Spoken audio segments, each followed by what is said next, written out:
দিল্লির কাছে আমরা আত্মসমর্পণ করব, এই রক্ত আমাদের নেই, বললেন রিজভী। রুহুল কবির রিজভী বলেন, আমরা রক্ত দিয়ে স্বাধীনতা কিনেছি, এই স্বাধীনতা আমরা বিক্রি করে দিব। আমরা পিন্ডির কাছে থেকে স্বাধীনতা নিয়ে এসেছি, এটা দিল্লির কাছে আমরা আত্মসমর্পণ করব, এই রক্ত আমাদের নেই। তিনি বলেন, আজকে দিল্লির যারা সাম্প্রদায়িক শাসক গোষ্ঠী, তারা মনে রেখো, তোমরা একজন ভয়ঙ্কর রক্তপিপাসু লেডি ফেরাউনকে টিকিয়ে রাখার জন্য সমর্থন দিয়েছ।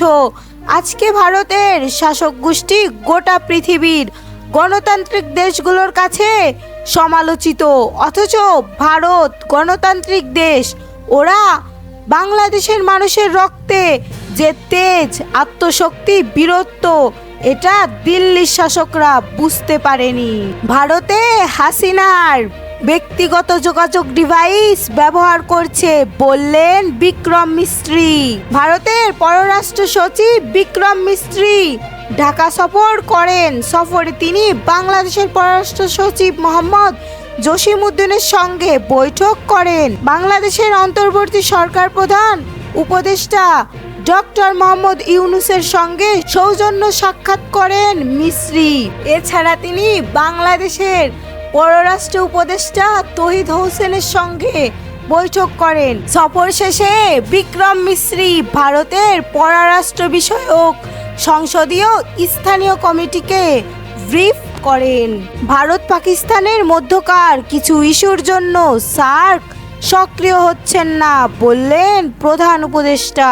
South Asian associations of regional cooperation সক্রিয় করতে দক্ষিণ এশিয়ার দেশগুলোকে আবারও আহ্বান জানান অন্তর্বর্তীকালীন সরকারের প্রধান উপদেষ্টা ডক্টর মোহাম্মদ ইউনূস। তিনি বলেন, আমি মনে করি দুটি দেশের মধ্যকার সমস্যা অন্য দেশগুলোয় প্রভাবিত করা উচিত না।